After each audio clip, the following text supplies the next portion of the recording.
வணக்கம். இன்றைக்கி நம்ம பார்க்க போகிற சமையல் என்னென்னு பார்த்திங்கன்னா, ஒரு சைடிஷ் ரெசிபி தான் பார்க்க போகிறோம். இது வந்து இட்லி, தோசை, சப்பாத்தி, சாதம் எல்லாத்துக்கூடமே இது வந்து தொட்டு சாப்பிட்லாம். அருமையாக இருக்கும். செய்முறை பார்த்திங்கன்னா ரொம்ப சிம்பிளாக தான் இருக்கும். ஒரு 10 நிமிஷத்தில் ஏதாவது ஒரு சைடிஷ் வந்து இட்லி, தோசை, சாதம் பண்ணணும்னு நினச்சிங்கன்னா இந்த சைடிஷ் வந்து செஞ்சு பாருங்கள். டேஸ்ட் நல்லா அட்டகாசமாக இருக்கும். வாங்க இந்த தக்காளி தொக்கு எப்படி செய்யலாங்கிறத பார்க்கலாம். பேன் எடுத்துக்கலாம். இப்போ தேவையான அளவுக்கு எண்ணெய் விட்டுக்கலாம். இதுக்கு வந்து எண்ணெய் கொஞ்சம் கூட இருந்து தான் நல்லாயிருக்கும் இந்த தொக்கு.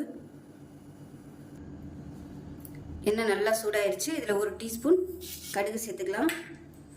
1 டேபிள் ஸ்பூன் கடலைப்பருப்பு சேர்த்துக்கலாம்.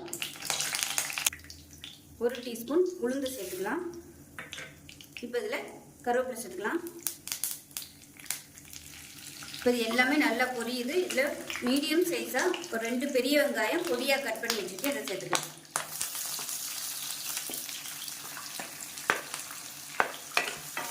ஃபஸ்ட்டு இதை வந்து நல்லா வதக்கி விட்டுக்கலாம். இது கூடவே ஒரு பச்சை மிளகாய் சேர்த்துக்கலாம். நான் வந்து 1 தான் சேர்த்துருக்கேன். அப்படின்ட்டு பச்சை மிளகாய் இல்லை, இருந்துச்சுன்னா ஒரு 4 பச்சை மிளகாய் சேர்த்துக்காங்க, நல்லாயிருக்கும் ஃப்ளேவராக. வெங்காயம் வதங்குறதுக்கு உப்பு சேர்த்துக்கலாம். இப்போ வெங்காயம் ஓரளவுக்கு வதங்கிடுச்சு. இப்போ இந்த ஸ்டேஜில் ஒரு 5 பூண்டு வந்து நச்சு வச்சுருக்கேன், அதை சேர்த்துக்கலாம்.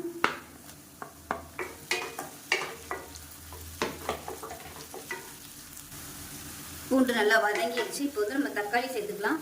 மீடியம் சைஸாக ஒரு 4 தக்காளி எடுத்துருக்கேன். இந்த சைஸுக்கு 4 தக்காளி வந்து நல்லா பழமாக எடுத்துக்கோங்க. நல்லா பொடியாக கட் பண்ணி வச்சுருக்கேன், அதை சேர்த்துக்கலாம்.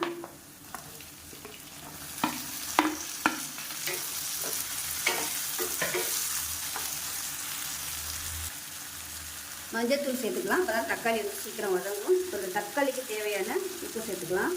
வெங்காயத்துக்கு கொஞ்சமாக உப்பு சேர்த்துக்கேன். இப்போ தக்காளிக்கு உப்பு சேர்த்துக்கலாம். இப்போ இந்த தக்காளி வந்து நல்லா மசிய ஆரம்பிச்சிருச்சு. இப்போ இந்த மாதிரி மேஷர் வச்சு நல்லா அழுத்தி விட்டிங்கன்னா உங்களுக்கு அந்த தக்காளியோட ஜூஸ் எல்லாமே நல்லா இறங்கிடும். நாட்டு தக்காளியாக இருந்துச்சுன்னா இந்த மாதிரி பண்ணணும் அவசியம் இல்லை. அந்த தோல் வந்து நல்லா சாஃப்டாக இருக்கும், சீக்கிரமாகவே கரைஞ்சிரும். இந்த மாதிரி பெங்களூர் தக்காளி இந்த மாதிரி கொஞ்சம் ஹார்டாக உள்ளதெல்லாம் வந்து தோல் அந்தளவுக்கு கரையவே கரையாது. அதனால் இந்த மாதிரி மேஷ் பண்ணி விட்டால் தான் அது வந்து நல்லா அப்படியே அந்த சாறு வந்து நல்லா அப்படியே அதில் இறங்கும்.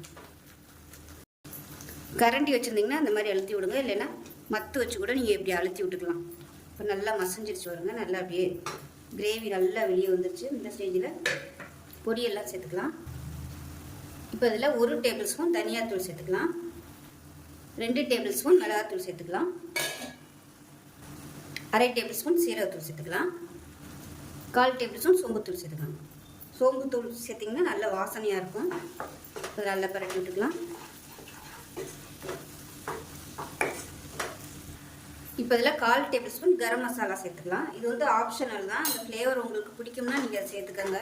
சேர்த்திங்கன்னா நல்லாயிருக்கும். சேர்க்காமையும் பண்ணலாம்.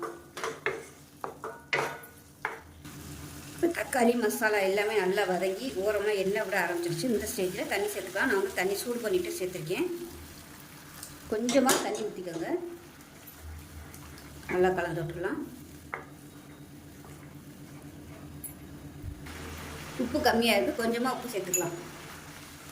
ஒரு 3/4 பதத்துக்கு மட்டும் உப்பு சேர்த்துக்கோங்க. கொஞ்சம் வற்றினதுக்கப்புறமா வற்றலைன்னா அப்புறம் சேர்த்துக்கலாம். இப்போ மூடி வச்சிடலாம். நல்லா மீடியமான ஃப்ளேமில் கொதித்து எண்ணெய் விட்டு வரட்டும். இப்போ தொக்கு எப்படி இருக்குன்னு பார்க்கலாம்.